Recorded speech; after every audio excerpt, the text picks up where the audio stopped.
What's good, YouTube family?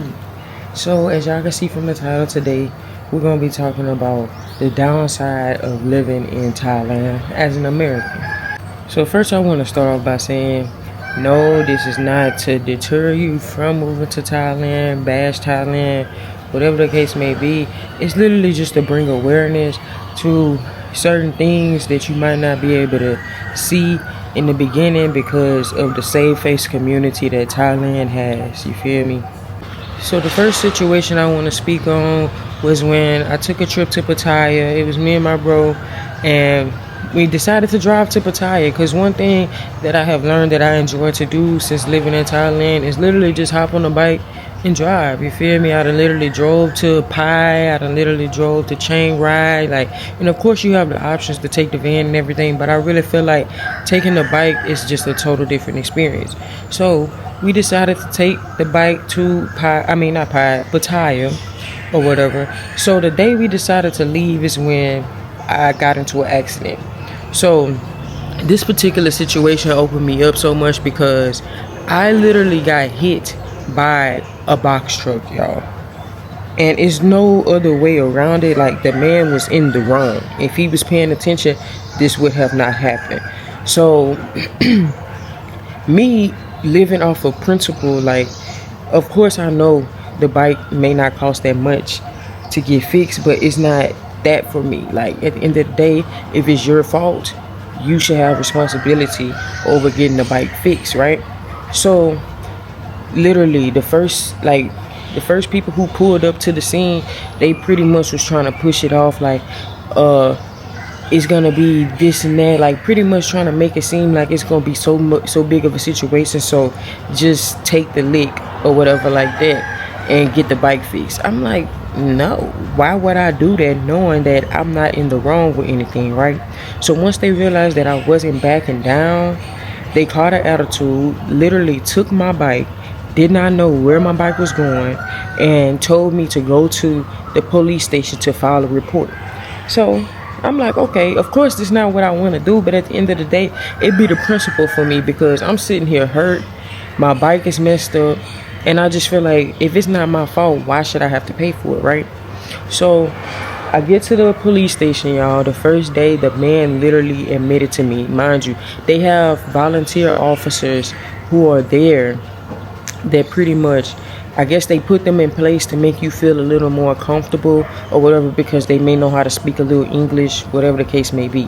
But let me tell y'all, it's a bunch of BS, because at the end of the day, they still working at the police office. So they should tell you everything you need to know. So I get to the police office and they try to give me the BS, like BSing me, and pretty much the volunteer officer who they sent to work with me or whatever, he was black, but I don't care about any of that, to be honest. But he literally said out of his mouth, because you are Thailand, the Thais always win.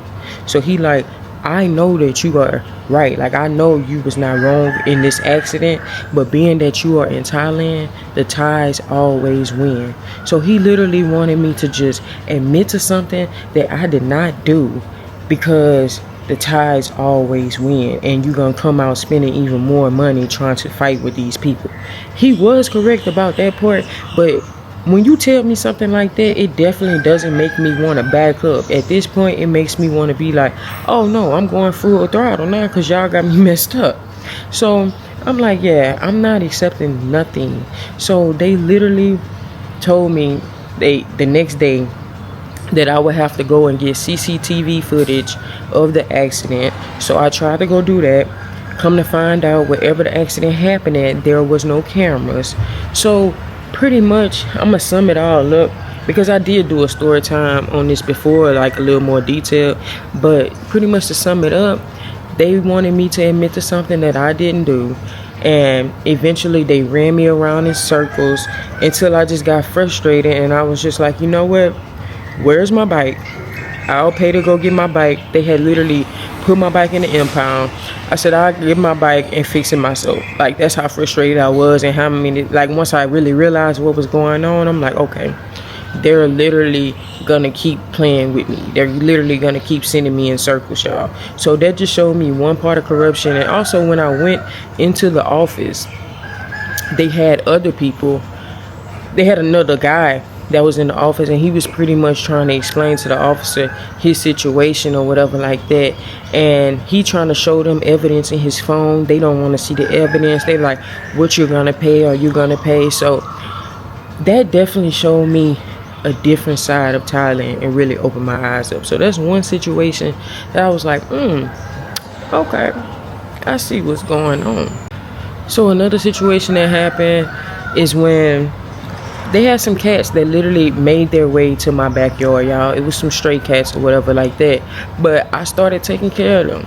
So it was this one morning, I wake up, and like every time I wake up, I go straight downstairs to go check on the cats or whatever like that. So this one particular moment, I go downstairs. Literally, the cats are gone.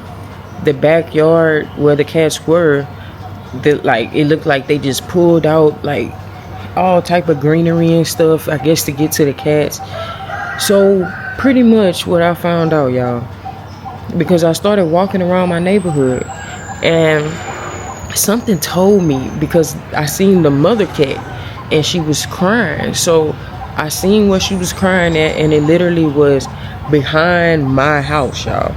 So I went around to the other people's house where the mother was crying at or whatever. I'm trying to put two and two together, you know what I'm saying? So come to find out, the mom was really trying to put me on game. She telling me like, here's the babies right here.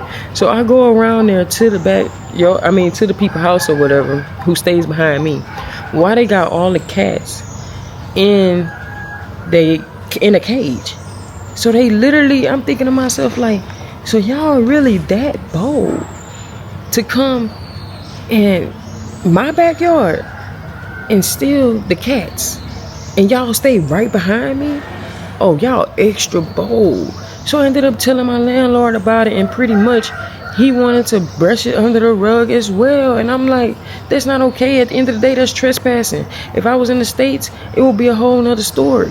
But that showed me that, like, another situation, the Thais will always win. They will figure out a way to try to flip it or take up for their people. Like, it's really crazy. And now I understand more and more why they have that defamation law in Thailand, because they want to save face, y'all. They never want the real corruption to get out about this country.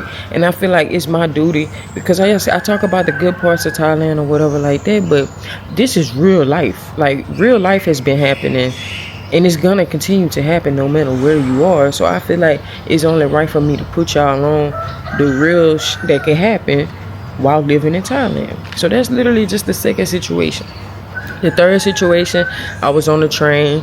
This man, it was a sleeper train, so they come around every morning or whatever, and they have to come fix the beds, you know what I'm saying? Because that pretty much means like it's the end of the train ride or whatever. So this one particular morning, this man, I don't know what the hell was wrong with him, but he was in a shitty mood, and he was already talking to my girl crazy. So I already felt like, look, you damn sure not finna make me rush and do no shit. Like, no. So he came, he being rude, doing all type of extra shit. They started cursing at me and everything, because I'm like, look, you not finna talk to me like that. Like, no, it's already early in the morning and you coming with some bullshit. I'm not going for it. So pretty much, like, I hit a little Karen on, and I'm like, let me see how this will play out. I should have known better anyways, because of how things been going. Anytime it's me versus a tie. But I'm like, let me see how this play out if I actually go report him, because at the end of the day, it's too early in the morning for you to be that rude. So I found the person who I was supposed to go report the issue to or whatever like that. When I tell y'all, he never even asked me the real side of my story. Like, but he went to go find the man, and then he let the man talk. And after that, I'm like, so you not really gonna ask me my side of the story? Woo, like, no. Let me tell y'all, these people don't give a damn, okay? If it's you versus a Thai, they don't give a damn what the Thai did. Real talk. So, and now I see why it's important to know where your U.S. embassy is, you feel me? Because that's gonna be your best friend while living in Thailand, y'all. So these three situations really taught me a lot about just the save face community that Thailand has, the lengths that they are willing to go to save face, and how it's important to know the real about living in Thailand, y'all. So if y'all stay to the end of this video, make sure y'all hit the subscribe button. I'm gonna be coming with even more content, you feel me? And just know, if you subscribe to this channel, I'm gonna tell you the real. Like, it's easy to just say, oh, it's $300 rent, it's $2 meals, like all those types of things. It's easy to throw that out there, but let's talk about the real reality of things once you move to this country. Okay, so if y'all stay to the end of this video, make sure y'all hit that subscribe button, hit that like button, and stay with me to the next video.